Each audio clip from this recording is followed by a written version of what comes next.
Halo semuanya, pemirsa dimanapun kalian berada. Bertemu lagi di channel Velatina Heriana. Saya ucapkan terima kasih untuk yang sudah mengklik video ini. Nah, pada video kali ini saya akan membuat vlog cara merebus alat betangas ala suku Dayak ya. Alat-alat betangas ini sebelumnya sudah ada saya jelaskan di vlog live streaming saya di video sebelumnya. Tapi tidak ada salahnya saya ulangi lagi di sini ya pemirsa.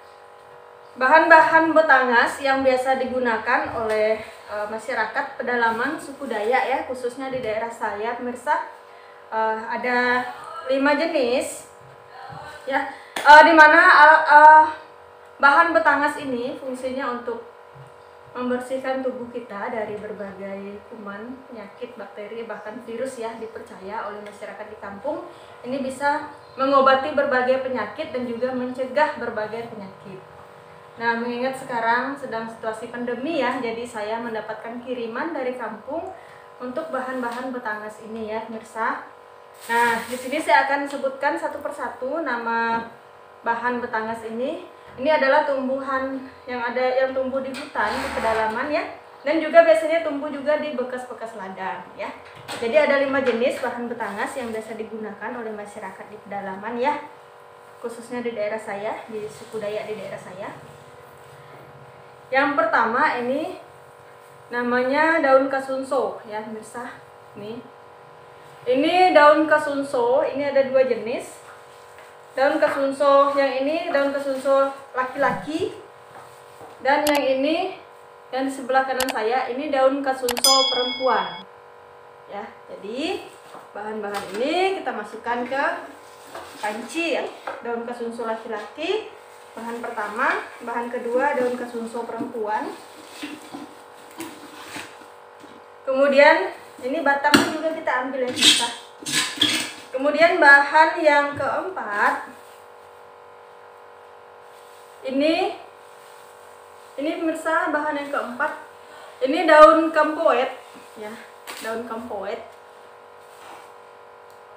Ini rasanya pahit ya, nah, makanya ada ujungnya poet. Poet itu kalau bahasa daerah saya itu pahit ya. Ini daun kampoet. Kita masukkan juga ke sini.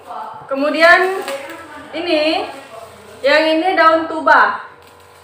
Daun tuba ini biasa digunakan masyarakat pada zaman dahulu ya, untuk ketika mereka ingin mengambil ikan di sebuah danau. Ini biasa digunakan daun tuba ini oleh masyarakat pada zaman dahulu ya. Mereka gunakan misalnya mereka ingin mengambil ikan di sebuah danau. Jadi supaya ikan di satu danau itu mabuk semua, gampang diambil, jadi mereka gunakan daun tuba ini. Ya. Tapi di sini daun tuba ini kita fungsikan untuk betangas. Dan sekarang pengambilan ikan dengan cara menggunakan tuba sudah dilarang ya pemirsa. Tidak diizinkan lagi dan sudah tidak dilakukan lagi. Kita masukkan ke sini juga. Kemudian bahan yang kelima adalah akar cipak. Nah, akar cipak ini juga rasanya pahit ya menurut kalau misalnya terkena ke lidah kita. Tapi walaupun pahit tapi tidak beracun ya. Kalau misalnya tidak sengaja terpercik ke lidah kita, tinggal kita kumur aja. Nah, ini akar cipak. Kalau yang ini kita harus geprek-geprekkan gitu ya, pemirsa. Oke, di sini saya akan geprekkan. Ya pemirsa, akar cipaknya harus kita geprekkan ya.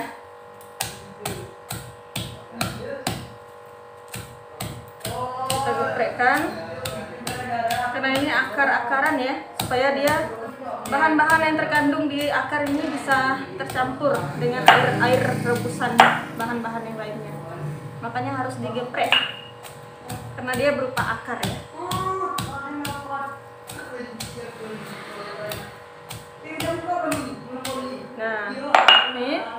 Nah, akar cipak yang sudah digeprek kita masukkan ke sini.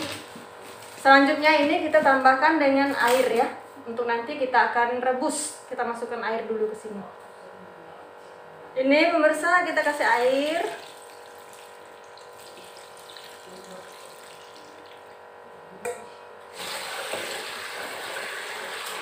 Oke, kita tambahkan air.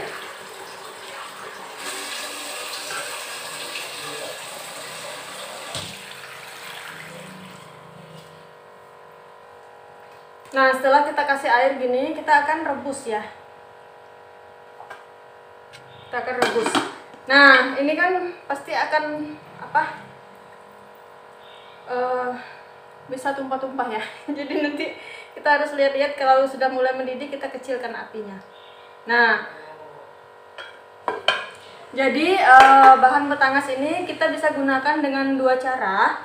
Yang pertama kita mandi uap. Kalau kita mandi uap, begitu bahan petangasnya sudah mendidih, kita simpan di lantai, kemudian kita ambil kursi, kita duduk, kemudian kita dibungkusi dengan tikar. Kemudian bagian atas kepala kita juga dibungkusi dengan tikar dan kita berkurung di dalam tikar itu. Kemudian ini kita tusuk-tusuk dengan sendok ya. Biasanya sendok yang agak panjang. Kita tusuk-tusuk gitu sampai supaya uap panasnya keluar. Sampai uap panasnya berkurang atau hilang atau sudah tidak panas lagi, baru selesai kita mandi uapnya. Nah, kalau misalnya digunakan untuk air mandi, itu bisa juga pemirsa. Nanti setelah ini mendidih, kita akan cedok, akan ambilkan, tuangkan ke ember, kemudian dicampur dengan air mandi. Tapi dengan catatan air mandinya harus hangat ya. Kalau diukur mungkin sekitar 40 derajat, jadi di atas panas-panas kuku gitu, bisa kita gunakan untuk mandi. Jangan terlalu panas juga, nanti melepuh. Ya.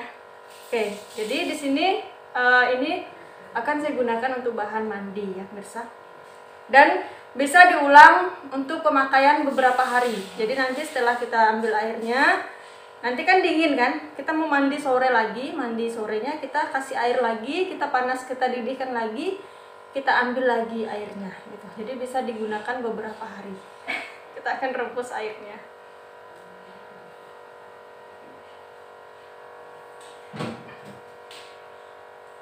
Disarankan pemirsa, disarankan kalau ada tungku perapian di tanah atau di dapur yang gunakan kayu bakar, itu lebih bagus ya. Tapi karena kita tidak ada tungku perapian, jadi kita gunakan kompor gas saja.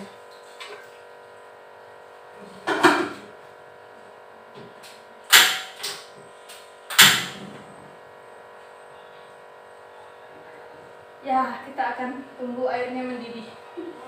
Nanti setelah mendidih saya akan gunakan untuk mandi. Oke pemirsa. Ya pemirsa, ini airnya sudah mendidih ya. Ini airnya ini kita akan simpan ke ember dan nanti akan saya gunakan untuk mandi, untuk dicampur dengan air mandi. Kita akan tuangkan ya guys.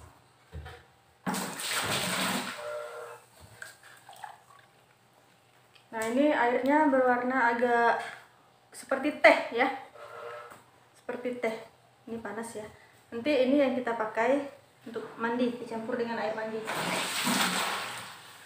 Ini dipercaya seperti yang sudah saya jelaskan sebelumnya, dipercaya membersihkan badan kita ya. Dan juga efek dari panasnya melancarkan sirkulasi darah.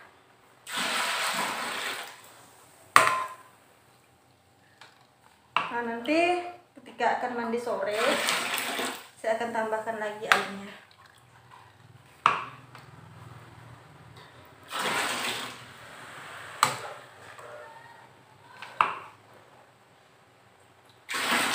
Ini karena embernya besar, jadi saya pakai airnya banyak.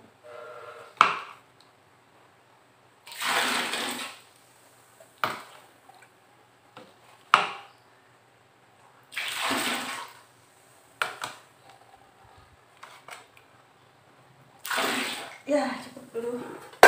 Bisa.